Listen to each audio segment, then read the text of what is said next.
میں گاؤں میں رہتا تھا اور وہ گرمیوں کی چھٹیاں گزارنے ہمارے گاؤں آیا کرتی تھی۔ اس وقت ان لوگوں کے پاس کار ہوا کرتی تھی۔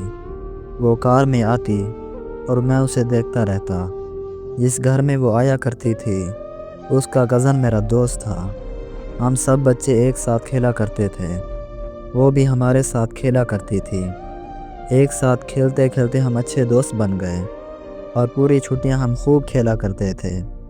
پھر اس کی چھٹیاں ختم ہو گئی تو جاتے وقت میں نے اسے بولا کہ اگلی بار ضرور آنا، تو وہ مجھے کار میں بیٹھے ہوئے بولتی ہے، ہاں ہاں اگلی بار ضرور آؤں گی۔ میں بھی گاؤں کے سرکاری اسکول میں پڑھ رہا تھا، لیکن مجھے تو ہر سال چھٹیوں کا انتظار رہتا تھا۔ ایک سال گزر گیا اور پھر سے اسکول میں چھٹیاں ہو گئی۔ وہ پھر سے چھٹیاں گزارنے گاؤں آئی۔ میں بہت خوش تھا۔ اس بار ہم اور اچھے دوست بن گئے اور وہ میرے لیے شہر سے ایک تحفہ بھی لائی تھی جو آج تک میں نے سنبھال رکھا ہے۔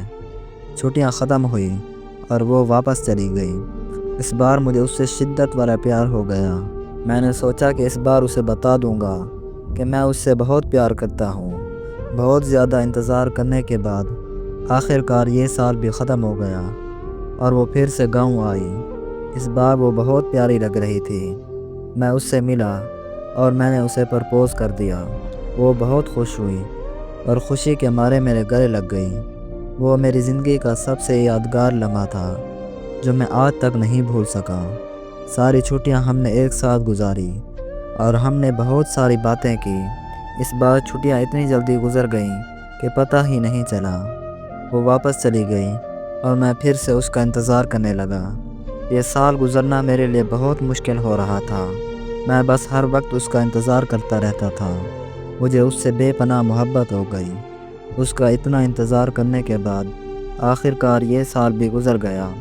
ہر سال کی طرح آج بھی میں اس کی گاڑی کا انتظار کر رہا تھا۔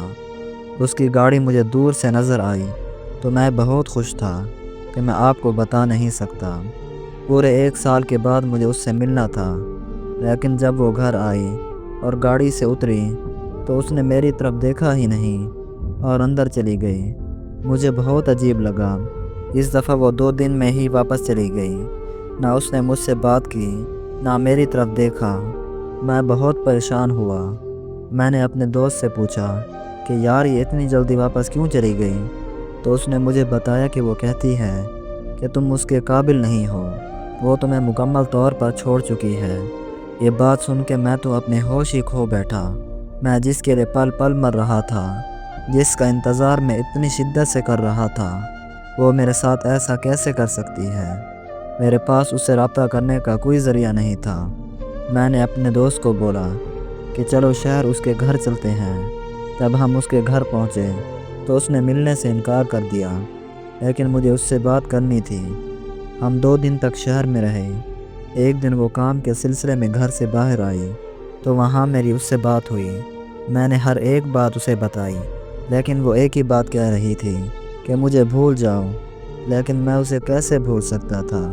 اس کے بعد ہم گاؤں واپس آ گئے۔ میں نے کسی طرح اس کا نمبر ڈھونڈ لیا۔ میں نے اسے میسج کیا تو اس نے مجھے کہا کہ مجھے آپ سے کوئی بات نہیں کرنی اور مجھے بلاک کر دیا۔ میں نے دوسرے نمبر سے اسے میسج کیا، اس کے ترلے ڈالے، اس کی منتیں کی کہ مجھ سے تھوڑی سی بات کر لیا کرو، تو وہ مان گئی۔ میں اسے میسج کرتا اور وہ گھنٹوں تک مجھے جواب نہ دیتی۔ آن لائن ہو کر بھی وہ مجھے جواب نہ دیتی تھی۔